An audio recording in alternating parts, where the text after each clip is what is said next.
আসিয়া এমন একজন নারী, পরহেজগারিনী নারী।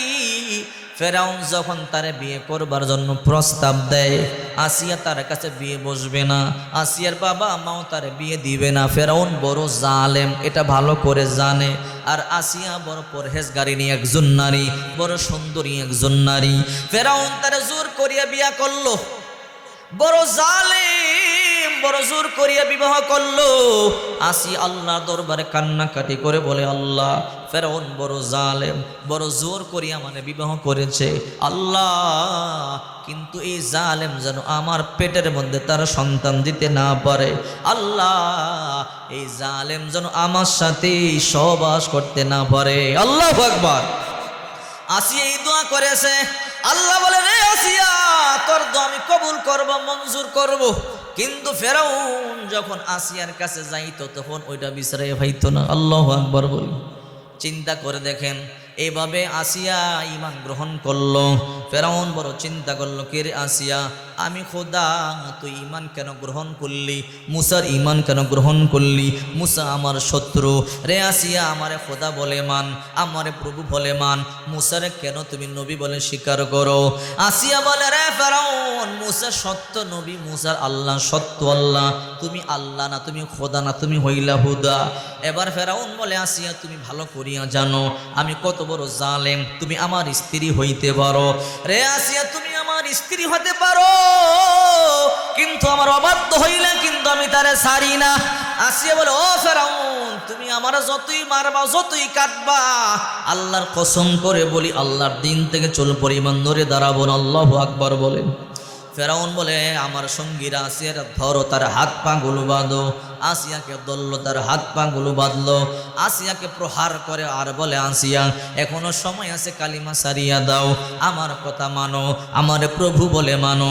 আসিয়া বলে, না রে ফেরাউন, না, আমি তোরে খোদা বলে মানতে পারবো না, আমার রব আমার আল্লাহ, আমি আমার আল্লাহরে বিশ্বাস করি, আমি আমার আল্লাহর ইবাদত বন্দেগী করি, আমি তোরে মানবো না, তোরে খোদা বলে মানবো না।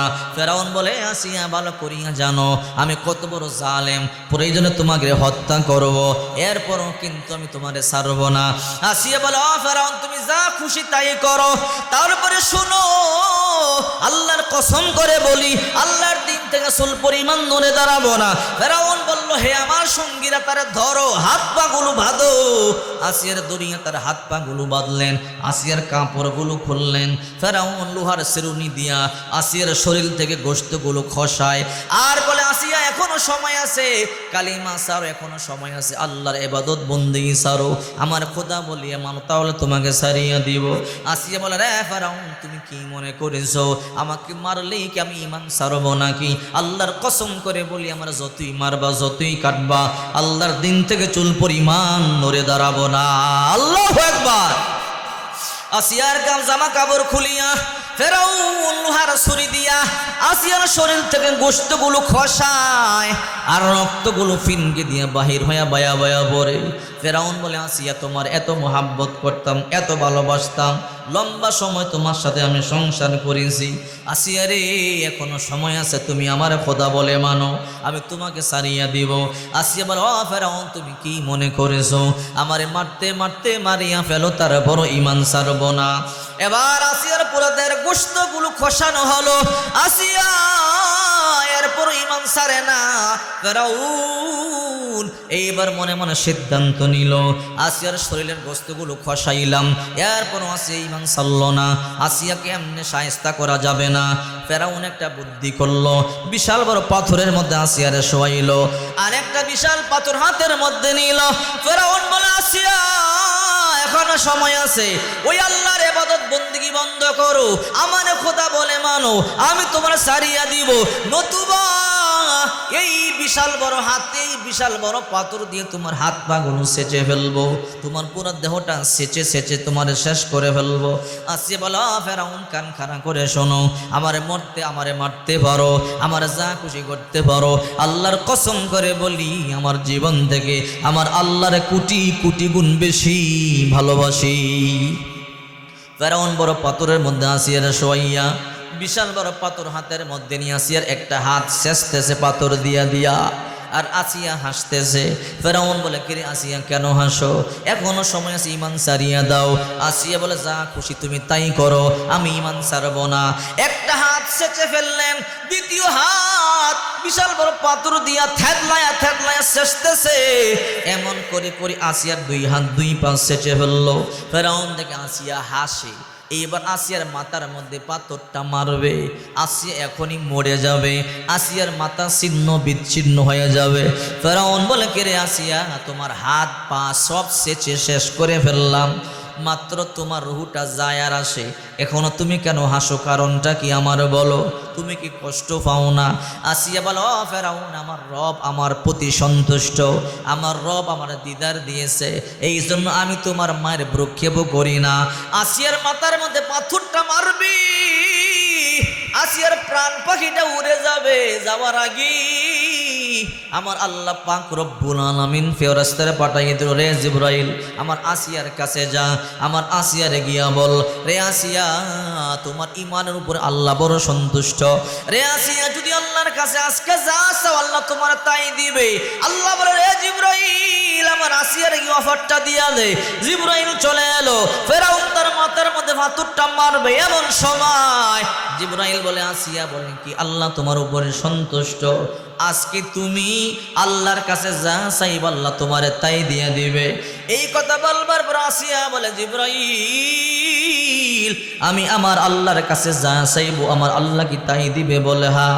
আসিয়া আল্লাহর কাছে একটা দোয়া করেছে, ওই দোয়াটা আল্লাহ এত পছন্দ করেছে। 29-28 নম্বর পারা 20 নম্বর পৃষ্ঠা সূরা তাহরিমের আয়াত বানাইয়া আল্লাহ তাআলা আমাদের জন্য হাদিয়া দিছে। আল্লাহু আকবার। আসিয়া দোয়া করেছেন, ইয ক্বালাত রাব্বি ইবনি লি ইনদাকা বাইতান ফিল জান্নাহ ওয়া নাজ্জিনি মিন ফিরআউনা ওয়া আমালিহি ওয়া নাজ্জিনি মিনাল কওমিজ জালিমিন। আসিয়া দোয়া করেছে, আমার রব, তোমার নিকটে জান্নাতের মধ্যে আমার জন্য একটা ঘর বানাও। সুবহানাল্লাহ বলেন। আর ওয়ানাজ্জিনি মিন ফিরআউনা ওয়া আমালিহি ওয়ানাজ্জিনি মিনাল কওমিজ জালিমিন, আর ফেরাউনের দলবল থেকে, ফেরাউনের অত্যাচার থেকে আমার তুমি পরিত্রাণ দাও, নিষ্কৃতি দাও। আল্লাহর কাছে দোয়া করে, আল্লাহ জান্নাতে বানাইলে হবে না, তোমার কাছাকাছি বানাইতে হবে। আল্লাহু আকবার। আসিয়া এই দোয়া করে নাই, আল্লাহ জান্নাতের মধ্যে আমার জন্য একটা ঘর বানান। আসিয়া দোয়া করে, আল্লাহ তোমার কাছাকাছি জান্নাতে আমার জন্য একটা ঘর বানাও। আল্লাহ বলে, কেন রে আসিয়া, আমার কাছাকাছি তোর জন্য জান্নাতে কেন ঘর বানাবো? জান্নাতের মধ্যে একটা বানাইলেই তো হয়। আসিয়া বলে, না আল্লাহ তোমার কাছাকাছি বানাইতে হবে। বলে, কেন? ও মালিক, দুনিয়াতে তোমারে দেখতে পারি নাই, না দেখিয়ে তোমার ইবাদত বন্দেগী করেছি আল্লাহ, না দেখিয়ে তোমার মুহাব্বত করেছি, না দেখিয়ে তোমারে ভালোবেসেছি আল্লাহ। ফেরাউন তোমারে মারল, এরপর তোমারে না দেখিয়ে ভালোবাসলাম, মুহাব্বত করলাম আল্লাহ। দুনিয়ার মধ্যে তোমারে দেখতে পারি নাই, মনের মধ্যে একটা আশা আকাঙ্ক্ষা রয়ে গেল। ও মালিক, জান্নাতের মধ্যে আমার জন্য একটা কাছাকাছি ঘর বানাও, কারণ যখন মনে চায় যেন আমি রব তোমাকে দেখতে পারি। আল্লাহু আকবার। আল্লাহ বলে, রে জিবরাইল, দেরি করবি না, আমার আসিয়ার জন্য জান্নাতের মধ্যে একটা ঘর বানা, আমার আসিয়া যেন আমারে দেখতে পারে। আল্লাহর আরশ আজিমের কাছাকাছি আসিয়ার জন্য জান্নাতের মধ্যে একটা ঘর বানাইলো। আল্লাহ পাক রব্বুল আলামিন বলে, রে জিবরাইল, 7টা আসমানের দরজাগুলো খুলে দাও, আসিয়ার জান্নাতের ঘরটা আসিয়া যেন দেখতে পারে, নাজ নিয়ামতগুলো যেন দেখতে পারি, আর এগুলো দেখে দেখে যেন আমার আসিয়ার ইন্তেকাল হয়, আমার আসিয়ার মৃত্যুর কষ্ট হবে না। 7টা আসমানের দরজা খুলে দেওয়া হলো। আসিয়ার জন্য যেই ঘর বানাইলো সেই ঘরের নাজ নিয়ামত খুলে দেওয়া হলো। আসিয়া দেখতেছে আর আসিয়া হাসতেছে। ফেরাউন বলে, কে রে আসিয়া, তোমার হাতগুলো শেষলাম, পাগুলো শেষলাম। এবার আসিয়ার বুকের মধ্যে পাথর মারতেছে, এরপর আসিয়া হাসতেছে। ফেরাউন বলে, কে রে আসিয়া, কেন হাসো? রে ফেরাউন, তুমি আমার মারবার জন্য চেষ্টা করতেছো, আমি হাসতেছি। আসিয়া ফেরাউনকে, তুমি কি ব্যথা পাও না? আসিয়া বলে, রে ফেরাউন, আমি আমার মাওলার দিদারে আছি, কিছুক্ষণ পর আমার ইন্তেকাল হয়ে যাবে। আমার জন্য আল্লাহ জান্নাতে যে ঘর বানাইলো, কিছুক্ষণ পর ওই ঘরের মধ্যে আমি যাব সব আমি দেখতেছি, তুমি কি করো ভ্রুক্ষেপ করবার সময় আমার নাই। আল্লাহু আকবার বলেন। কিছুক্ষণের মধ্যে আসিয়ার ইন্তেকাল হয়ে গেল। আল্লাহ তাআলা বলে, রে জিবরাইল, আমার আসিয়া জান্নাতের দরজা তার জন্য খুলে দাও। আসিয়া তার নিয়ামত দেখতে দেখতে ইন্তেকাল হবে। এই জন্য আল্লাহ পাক রব্বুল আলামিন বলেন, ইন্নাল্লাযীনা ক্বালু রাব্বুনাল্লাহ, নিশ্চয়ই যারা কথার স্বীকৃতি দিয়েছো আমি আল্লাহ তোমাদের রব। আল্লাহ তাখাফু ওয়ালা তাহজানু, তাদের কোনো ভয় নাই, টেনশন নাই। তাতানাজ্জালু আলাইহিমুল মালাইকা, এদের ইন্তেকালের সময় ফেরেশতারা তাদের, শীষ নবী ইদ্রিস নবীর উম্মতদের বয়স ছিল 800 বছর, আর আমাদেরকে আল্লাহ তাআলা মাত্র 50, 60, 70 বছর হায়াত দিছে। এরপরে পাইলেও ওই হায়াতে কোনো কাজ হয় না, ঠিক কিনা বলেন? অল্প দিনের জিন্দেগি দেখতে দেখতেই চলে যাবে। এই অল্প দিনের জিন্দেগিতে ইবাদত বন্দেগি করে কাটাবেন।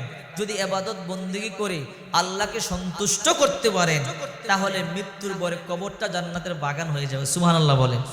আমি একটা আমল আপনাদেরকে বলবো, এই আমলটা করলে কপালটা খুলে যাবে, ভাগ্যের পরিবর্তন হয়ে যাবে। আমলটা করতে পারবেন? ধৈর্য সহকারে বসেন, এই আমলটা করে নিবেন, এরপরে দোয়া করব। রাসূল করিম সাল্লাল্লাহু আলাইহি সাল্লাম বলেন, তোমরা মান সাল্লামা 40 রাজুলান ফি জামাতিনা ফুরাদা লাইলা ওয়া নাহারা মাতা যালিকাল ইয়াউম দাখালাল জান্নাহ। রাসূল বলেন, মান সাল্লামা 40 রাজুলান, যে ব্যক্তি দৈনিক 40 জন মানুষকে সালাম দিবে, ফি জামাতিনা ফুরাদা, একত্রে এক সালামে 40 জনকে সালাম দিতে পারে, একজন 2 জন করে ভেঙে ভেঙেও দিতে পারে।